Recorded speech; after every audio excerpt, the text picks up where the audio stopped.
Have you ever sat at your desk, staring at the clock, just counting down the minutes until you can leave? You're not alone. The dream of escaping the 9-to-5 grind, of achieving what we call financial freedom, is more popular than ever. But what does it really mean? Is it about sipping cocktails on a beach somewhere, never working another day in your life? Or is it something more attainable, more realistic? Today, we're going to dive deep into this topic, bust some myths, and lay out a practical path. So, let's get started. First things first, let's define financial freedom. It isn't necessarily about being fabulously rich. At its core, financial freedom means having enough income from your assets and investments to cover your living expenses without having to work a traditional job. It's about having choices. The choice to work on projects you're passionate about, the choice to spend more time with family, the choice to travel, or even the choice to keep your job because you genuinely love it, not because you need the paycheck. It's about decoupling your time from your income. So, how do we get there? The journey isn't a get-rich-quick scheme. It's a marathon, not a sprint. And it starts with a fundamental shift in mindset. You need to stop thinking like a consumer and start thinking like an investor. Every dollar you have is a little soldier you can send out to work for you. The goal is to build an army of these soldiers that brings back more money. This means prioritizing, saving, and investing over spending on things that don't generate value. Let's break this down into actionable steps.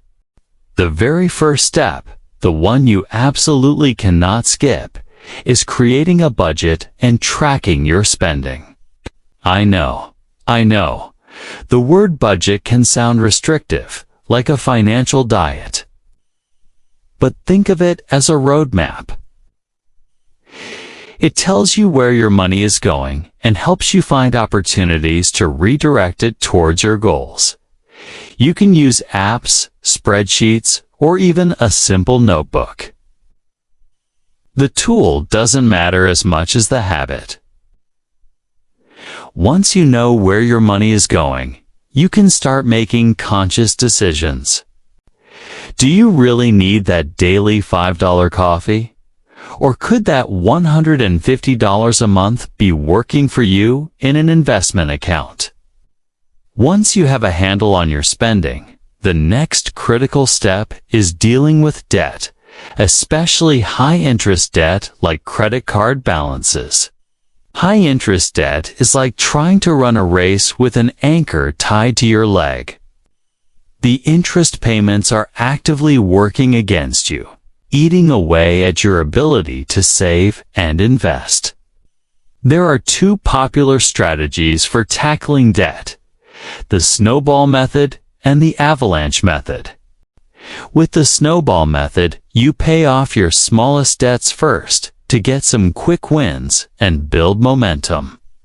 With the avalanche method, you focus on paying off the debts with the highest interest rates first, which saves you the most money in the long run. Choose the one that motivates you more and stick with it.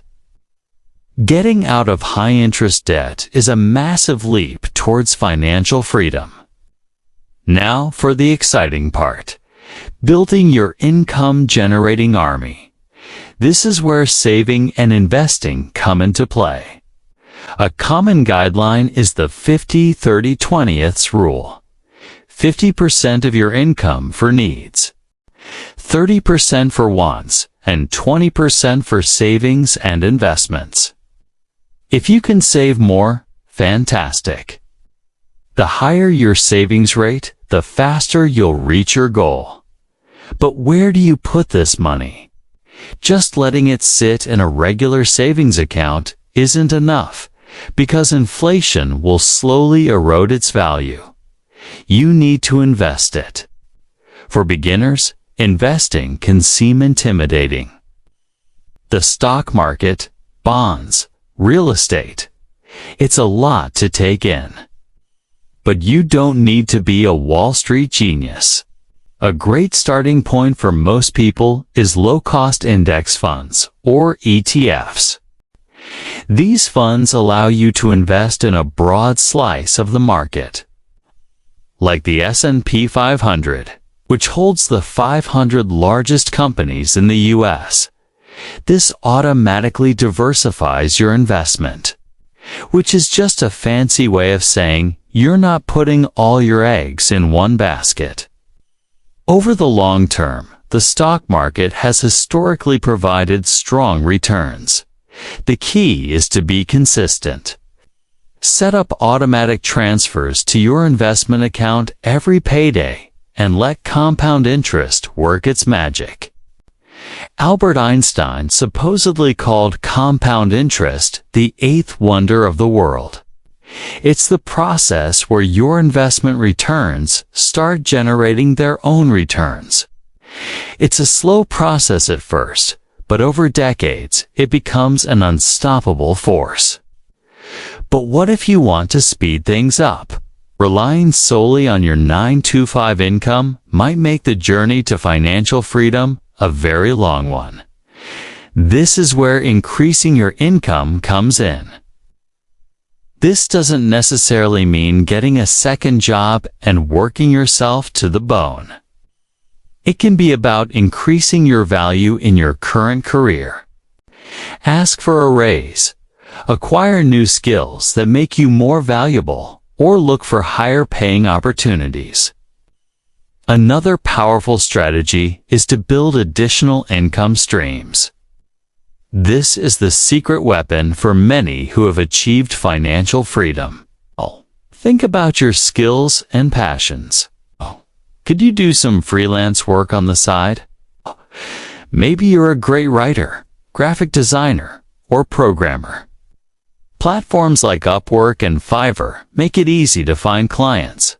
Or perhaps you could start a small side business. This could be anything from an Etsy shop selling crafts, to a YouTube channel like this one, to a local service like pet sitting or lawn care. The internet has opened up countless opportunities to create income outside of a traditional job. Even starting small can make a huge difference. An extra $500 a month, invested wisely, can shave years off your timeline to financial freedom. Let's talk about a major milestone in this journey, the concept of financial independence, retire early, or FIRE. The FIRE movement has gained a lot of traction, and it's built around a simple mathematical principle, the 4% rule. This rule suggests that you can safely withdraw 4% of your investment portfolio each year without depleting it. So, to figure out your FIRE number, you take your desired annual spending in retirement and multiply it by 25. For example, if you think you can live comfortably on $40,000 a year, your target portfolio size would be $1 million. $1 million sounds like a huge number, but remember the power of consistent investing and compounding over time. It's more achievable than you might think, especially if you combine a high savings rate with growing your income. But here, as a crucial point, financial freedom doesn't have to mean retirement in the traditional sense of doing nothing. For many, it's about work optional. It's the freedom to pursue work you love without worrying about the paycheck. Maybe you've always wanted to be an artist, a writer, or a nonprofit worker. Financial independence gives you the security to take that leap. It's about designing a life that truly fulfills you. So, is financial freedom just a dream? Absolutely not. It is a tangible, achievable goal for anyone willing to be disciplined, patient, and strategic. It requires a plan, but it's not rocket science. It starts with small, consistent habits. Tracking your spending, paying down debt, and investing a portion of your income, no matter how small. It's about playing the long game. There will be ups and downs. The stock market will have bad years. You might have unexpected expenses that set you back. That's all part of the process. The key is to stay the course, not to panic during downturns, and to keep your eyes on the prize. Imagine a future where you wake up on a Monday morning and you get to decide exactly how you want to spend your day. A future where a sudden job loss wouldn't be a catastrophe, but an inconvenience. A future where your time is truly your own. That's not a pipe dream. That is the reality that financial freedom offers. It's a journey of 1,000 miles that starts with a single step. So what's your first step going to be? Maybe it's downloading a budgeting app tonight, or opening that investment account you've been procrastinating on, or brainstorming a side hustle idea. Whatever it is, start today. The sooner you begin, the sooner you'll get there. Thank you so much for joining me today to talk about this important topic. I hope this has demystified financial freedom and given you some practical steps to start your own journey. If you found this video helpful, please give it a thumbs up and consider subscribing for more content on personal finance and building a life you love. Let me know in the comments what your biggest financial goal is right now. Thanks for watching, and I'll see you in the next one.